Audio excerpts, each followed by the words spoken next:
The planet Ares was a silent grave of ice. The wind screamed across the empty white fields, carrying the sound of broken metal and frozen dust. The temperature outside had fallen to -80 degrees, cold enough to turn air into tiny flakes of ice. Inside a torn tent made from old crash ship fabric, a mother tried to hold on to life. Her name was Lyra, a creature of silver skin and gentle eyes. Her breath came out in short gasps, white and heavy. 2 small children lay beside her, wrapped in thin blankets that had lost their warmth long ago. Their small chests rose and fell weakly. Their lips pale blue, Lyra pressed them close to her chest, trying to share the last of her body heat. The tent creaked as the storm hit it again, snow pushing through the holes like knives. The light from a tiny heater flickered and died. Darkness swallowed them. Lyra's heart pounded fast but weak. She knew what the darkness meant. Another long night, another test of survival. Her husband had gone days ago to find help but never returned. She had stopped hoping to see him again. Now it was just her and her children outside. The endless white desert stretched for miles. No cities, no people, only the sound of wind. Ares was once a mining world, but humans had left it years ago after the Great Freeze. Now, only broken machines and lost species remained. Lyra was one of them, stranded after the fall of her people's ship. Forgotten by the galaxy, the younger child, Aaron, whispered in a weak voice, "Mama." "Star's cold." Lyra smiled faintly, brushing a strand of his pale hair. "Yes, little star," she whispered, "but Mama will make you warm again." She looked at her daughter, Rhea, who had stopped moving, her small hands stiff with cold. Fear stabbed through Lyra's chest. She rubbed Rhea's fingers fast, breathing warm air onto them. "Wake up, my light, please." "Wake up," she begged. The storm outside grew louder, like a monster growling at the thin tent.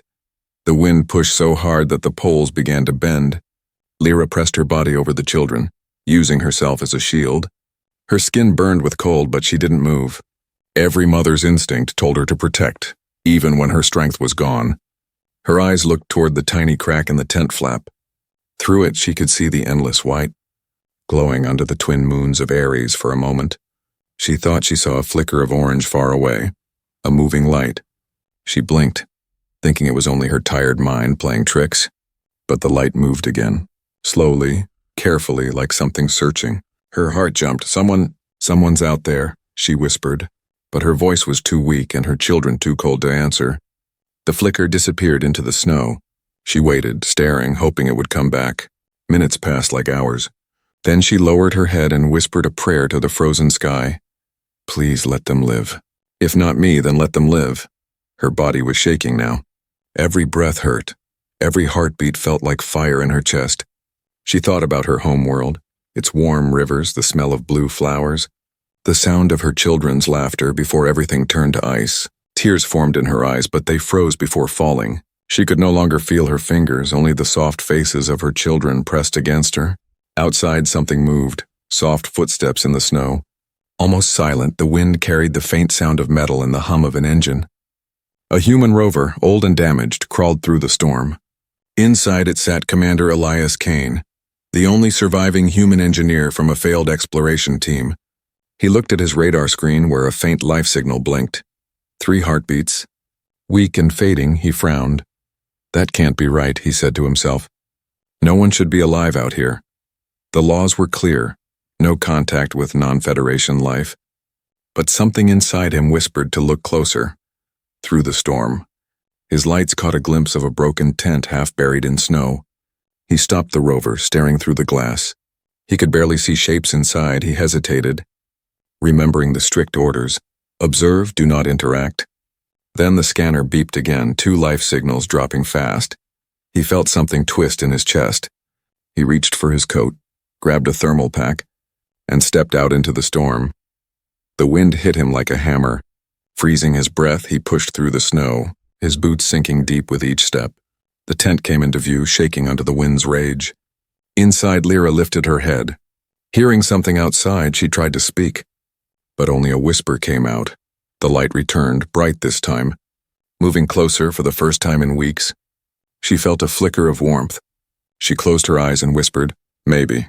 The stars have answered, and outside, through the storm, a human walked toward the tent, carrying the heat of hope. The storm was still roaring on Ares when Commander Elias Kane stepped out of his rover. His helmet lights cut through the white chaos, turning the falling snow into flashes of silver. Every step he took crunched deep into the frozen ground. The radar on his wrist blinked again. 3 life signals. Faint and fading, he whispered under his breath. Someone's alive out here. No one should have been. The planet had been abandoned years ago after the Federation mining collapse. Official maps called it uninhabitable, and the survival rate was 0. But Elias was not a man who followed rules without thinking. He was an engineer, a builder, and sometimes a dreamer. His orders were clear. Repair the relay station, then leave. Do not explore, do not interact, do not interfere. The galactic contact law made it a serious crime to involve yourself with unregistered species. Humans had learned that one wrong meeting could destroy civilizations. But as he stared through the storm toward that flickering tent light, something inside him changed. He remembered his own daughter back on Earth, her small voice asking, "Daddy, are there people out there who are cold?" And his promise, and if there are, someone will help them. Now, he realized that someone might have to be him. The snow was thick, almost alive, trying to push him back. His suit temperature warning blinked red. He ignored it and moved forward. The tent was half buried, one side ripped open by wind. Inside he saw a shape, a woman with silver skin holding 2 small children. They looked more like angels carved from ice than living beings. Elias's breath caught. He stepped closer, kneeling in the snow. The woman's eyes opened slowly, faint light reflecting off her frost-covered lashes. She tried to move but was too weak. Elias pressed his hand to his chest and said through his helmet speaker, "I'm human. I can help." She didn't understand his words, but something in his tone made her stop shaking. He opened his survival pack and pulled out 2 heat pods. Pressing them against the children, tiny clouds of steam rose as the warmth spread. The little boy's fingers twitched. Elias felt relief like a wave. He knew he was breaking every rule. If Command saw this through his suit cam, he'd be court-martialed and erased from record. But he couldn't walk away. He activated his emergency field generator and wrapped it around the tent. It created a soft hum, a heat barrier strong enough to hold off the storm. The mother looked at him with wide eyes, not sure if he was real or a vision from the edge of death. Elias smiled behind his visor and said quietly, "You're safe now." Her lips moved slowly. Trying to form words, the sounds were strange but soft. He didn't understand them, but he heard the tone, a thank you. He nodded, feeling a strange warmth in his chest. He looked at the 2 children and gently covered them with a thermal blanket. One of them stirred and murmured something like Mara. He guessed it meant mother. The sound broke something inside him. He thought of his daughter again, safe and warm on Earth, and whispered, "You'll see the sun again." "I promise," but promises were dangerous things on Ares. He turned back toward the storm and saw that his rover's lights were flickering. Battery power was dropping fast. He had a choice: return to base and live, or stay and risk everything. He looked back at the woman and her children. They were breathing again, but barely. He knew if he left, the cold would finish what it started.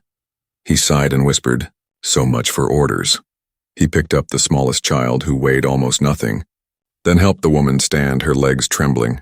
She didn't know where he was taking them, but she followed. Outside, the storm was a wall of white. Elias pushed forward, guiding them toward the rover, step by step. It felt like walking through a dream made of knives. But he didn't stop, not once, when they finally reached the rover. He opened the door and pushed them inside. The heat system hissed to life, filling the space with a soft orange glow. The woman gasped at the sudden warmth, her eyes wide with disbelief. Elias smiled and said, "Welcome aboard. Little family."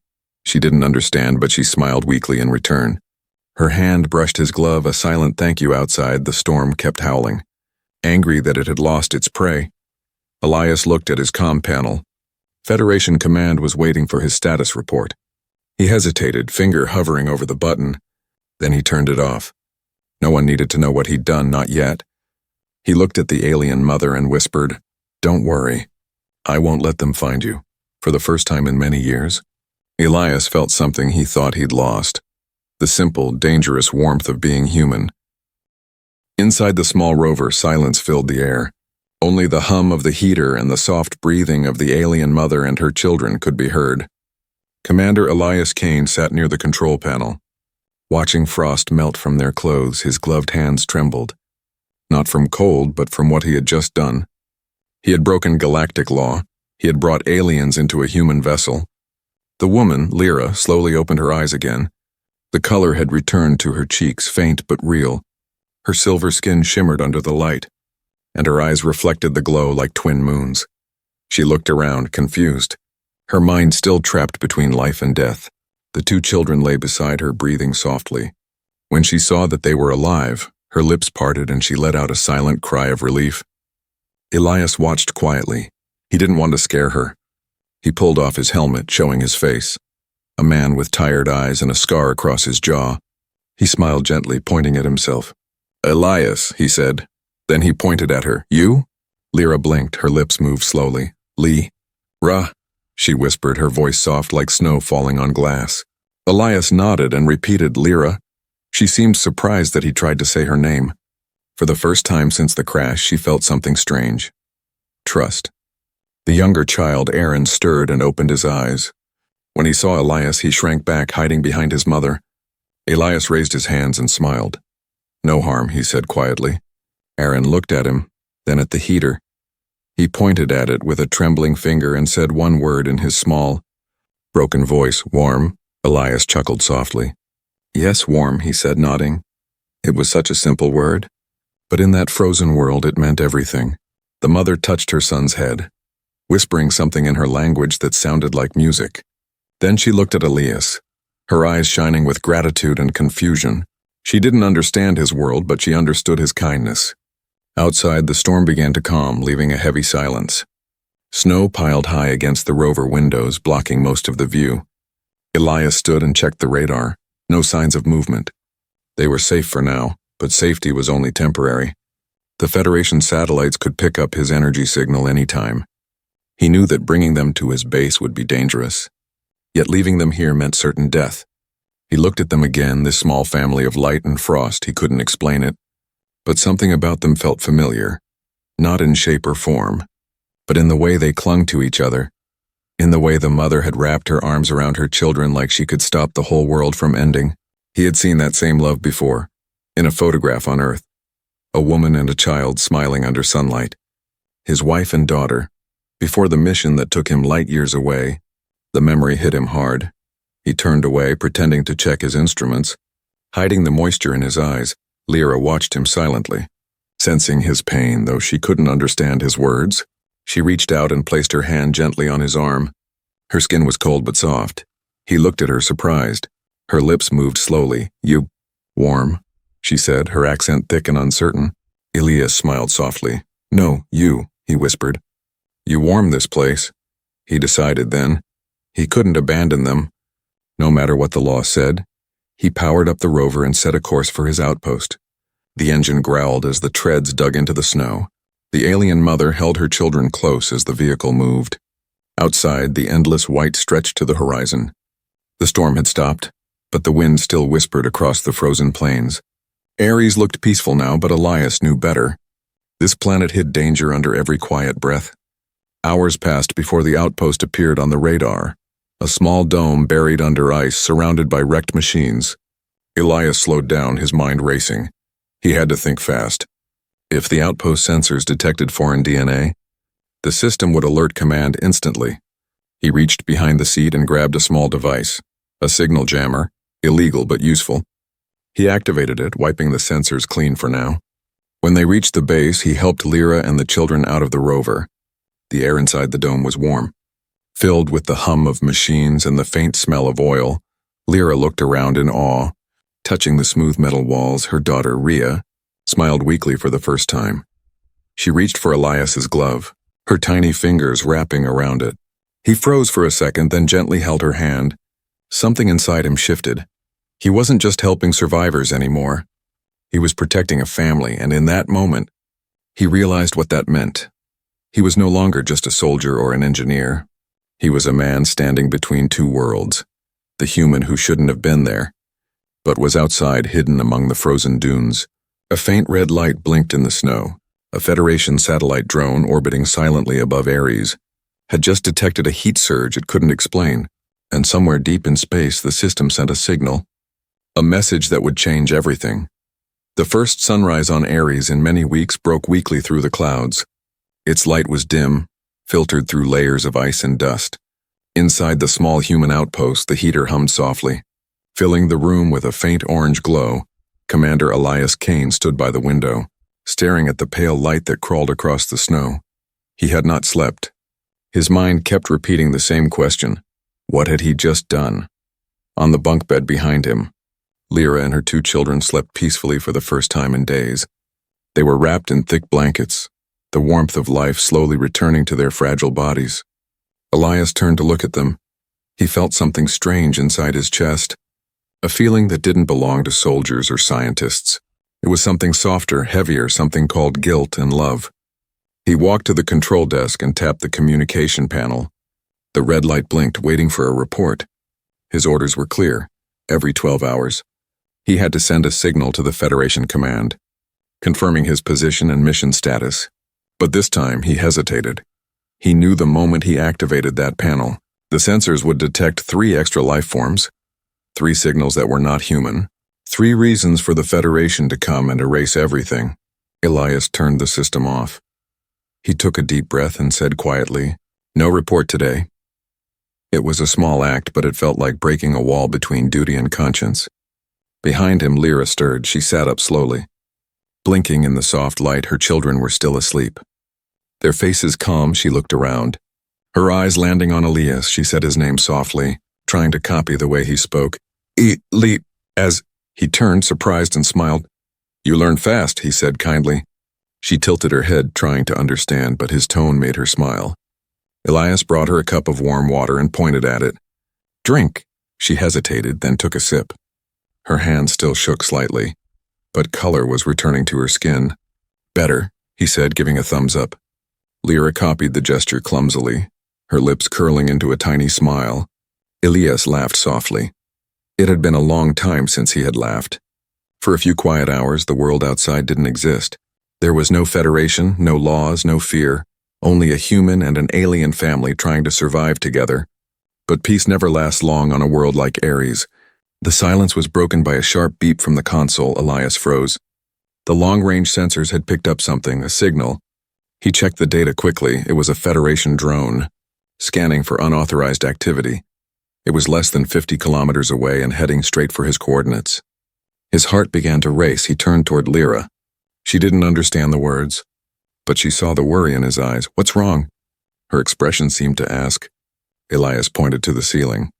"Danger," he said firmly, then made a gesture of hiding. She nodded immediately, grabbing her children and holding them close. Elias moved fast. He shut down the heater, darkened the windows, and covered the internal lights. The warm glow faded, leaving them in the cold shadow of fear.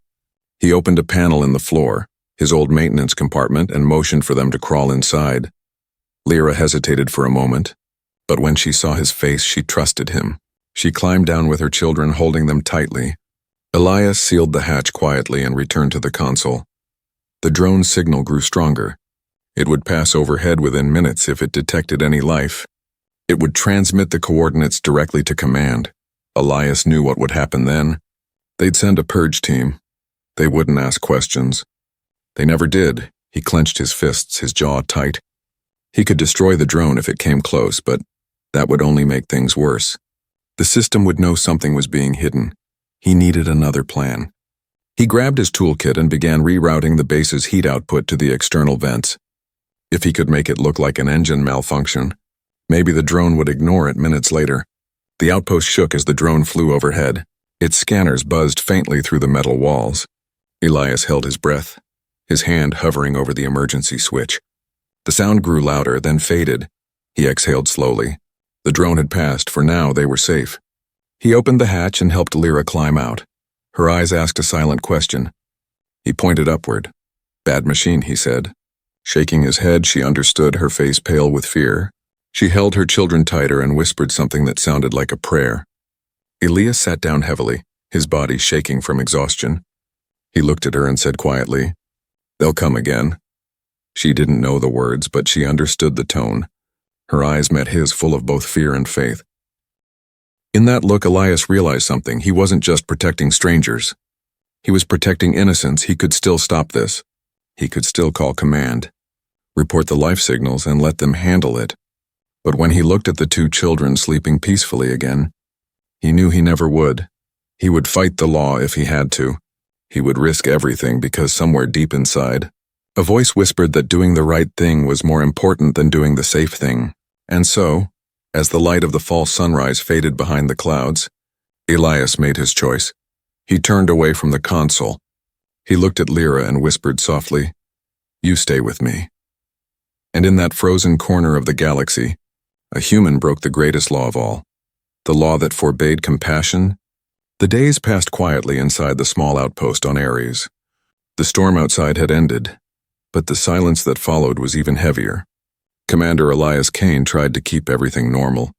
Though nothing about his life was normal anymore, he fixed machines that didn't need fixing, checked systems that were already fine.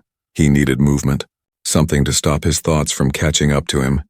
In the corner of the room, Lyra was teaching her children how to speak small human words. She pointed at objects around them, the heater, the light, the metal wall, and repeated the sounds softly. Her accent was strange but beautiful, each word carrying music from another world.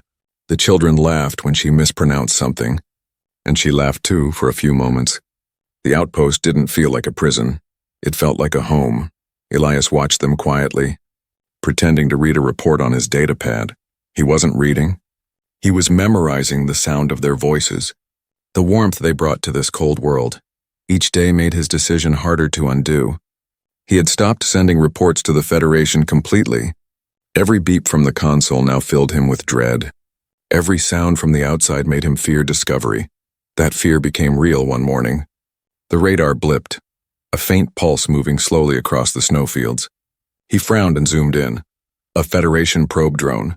It was scanning the surface for unauthorized energy sources. He froze, staring at the blinking light on the screen.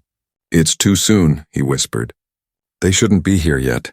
Lyra noticed the change in his face. She touched his arm gently. Her eyes full of concern, Elias tried to smile, but his voice trembled. "Trouble," he said, pointing at the radar. She looked at the glowing dots, not understanding the device but understanding the fear. Her hands shook slightly as she gathered her children closer. "Hide?" she asked. Elias nodded. "Yes, maybe soon." He rushed to the window. Peering through the ice-covered glass far on the horizon, a small dot of light moved slowly against the white. The drone was close. He knew what it could do. It scanned for heat, oxygen levels, and movement. If it found anything unusual, it would send the data to the nearest command ship. And then Ares wouldn't be silent anymore. Elias's heart raced. He turned back to Lyra. "I need you to stay quiet," he said. Lowering his voice, he pressed a finger to his lips. Lyra nodded quickly, whispering to her children in her soft alien tongue. They huddled in the shadows near the generator, silent and still. Elias moved to the control board, typing fast. He rerouted the heat emissions through an underground exhaust vent. It might hide their signal for a few minutes, maybe less, but the drone was already overhead. He heard its metallic hum echo faintly through the frozen air. A cold sound, sharp and merciless. He looked through the window again. The drone hovered like a dark eye in the sky, spinning slowly, scanning. He felt sweat on his forehead even though the room was freezing. If it detected even one life signature, everything would be over.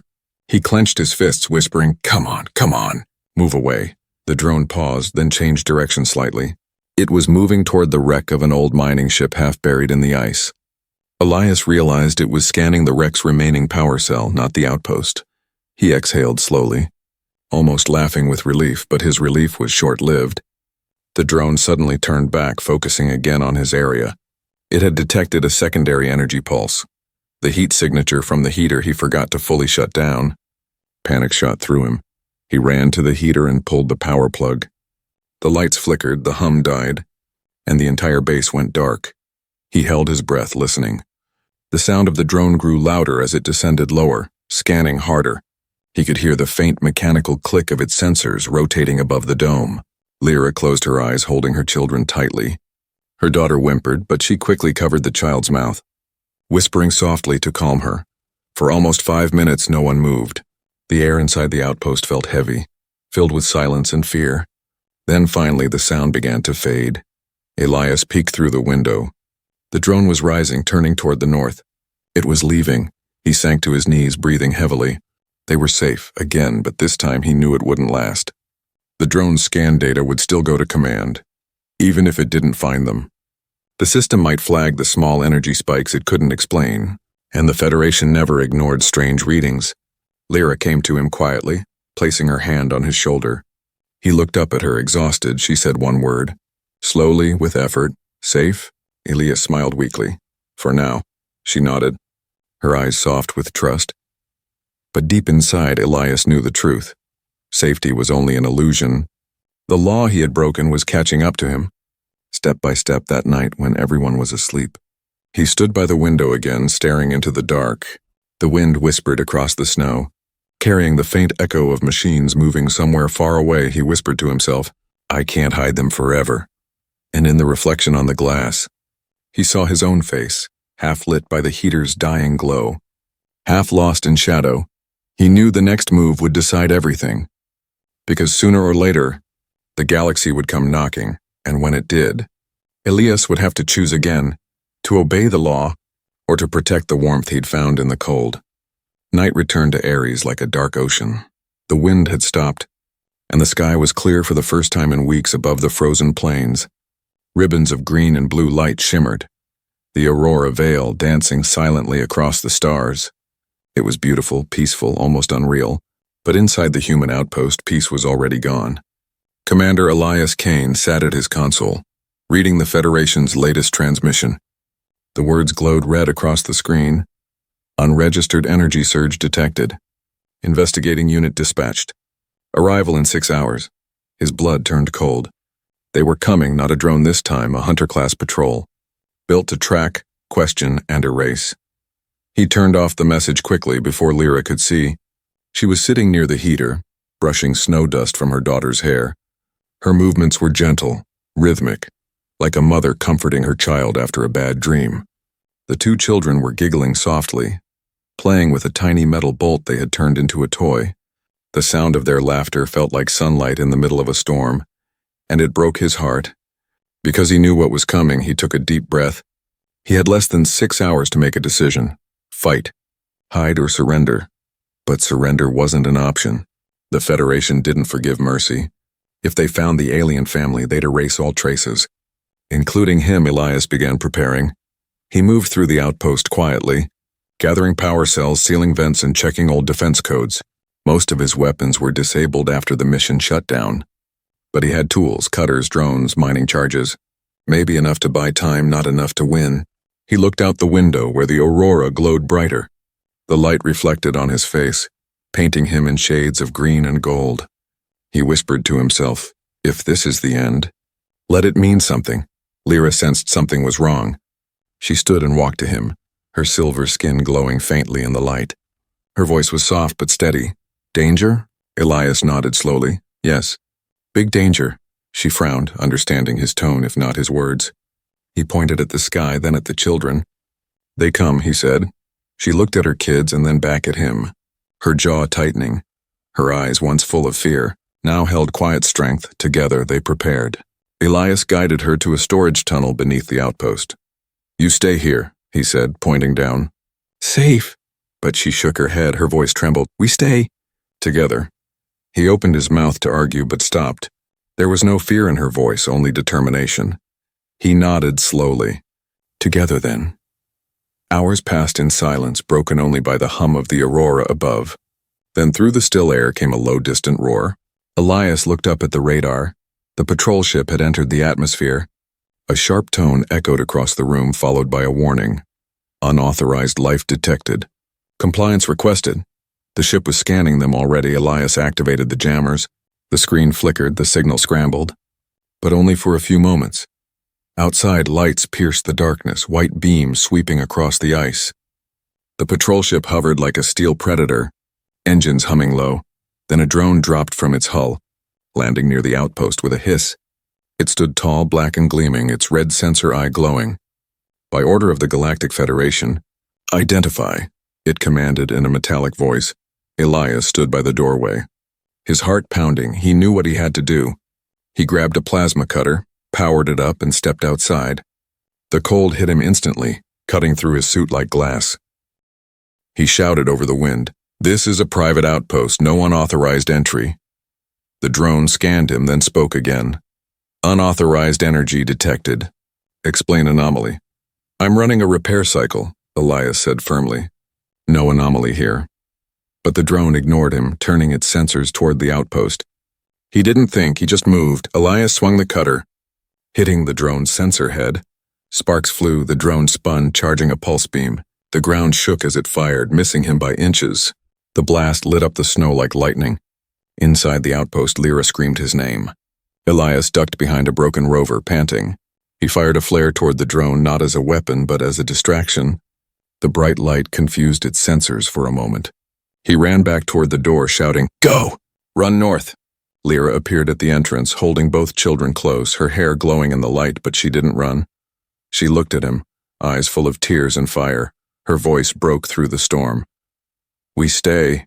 Before he could argue, the drone turned toward them. Its weapon charging again, Elias ran forward to shield them. But Lyra moved faster. She stepped in front of him. Spreading her arms wide, a bright white light began to rise from her skin. A natural energy he had never seen before. It pulsed outward, colliding with the drone's blast in a flash of brilliance. The explosion shook the ground, sending shards of light and snow into the air. Elias fell backward, his vision fading through the haze. He saw Lyra standing tall in the aurora's glow. Her wings of light fading slowly. She turned toward him, her voice barely a whisper, warm, human. And then she fell. The aurora above flared brighter, painting the snow with 1,000 shades of green. The battle was over, but the warmth she had given the world had only just begun. Snow was still falling over Ares when the silence returned. The battle had ended, but the sound of it lingered in the air like an echo that refused to fade. The sky above burned with soft green light, the aurora shimmering across the frozen horizon. Commander Elias Kane lay half buried in the snow, his visor cracked, his breath shallow. He blinked through the blur and saw her, Lyra, lying still a few feet away. Her silver skin glowed faintly under the aurora. The snow around her shimmered like crystal dust. Her 2 children were kneeling beside her, holding her hands, whispering in their small, trembling voices. Elias crawled toward them, his body shaking with pain and cold. "Lyra," he whispered, his voice breaking. She opened her eyes weakly, her lips forming a faint smile. "You, safe," she whispered, her words trembling like snowflakes in the wind. He knelt beside her, his hand shaking as he brushed the frost from her face.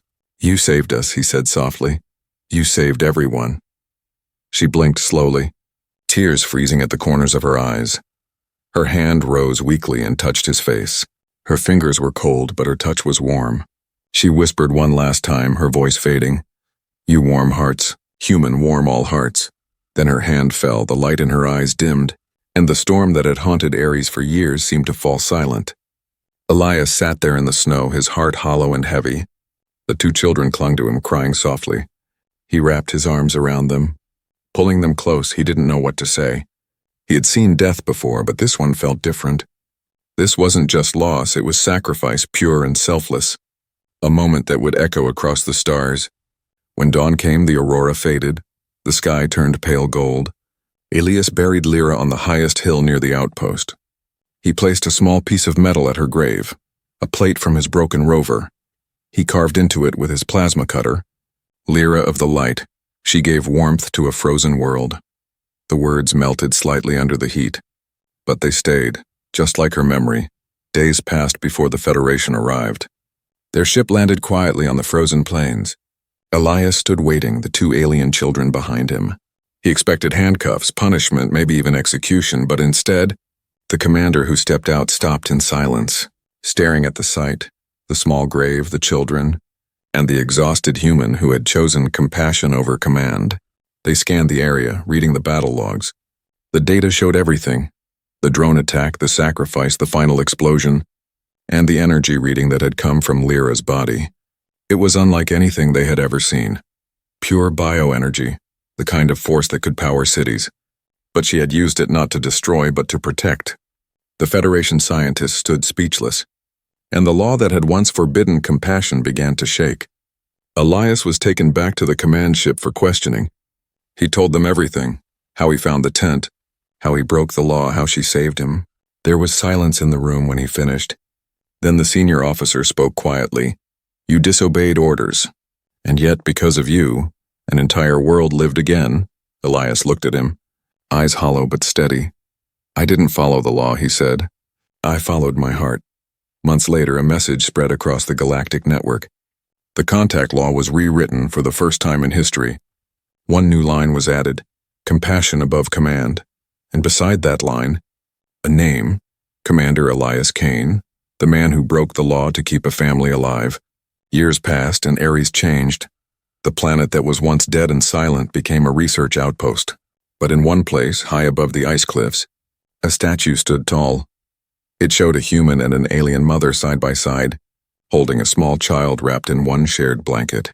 At the base of the statue, the words were carved deep into stone.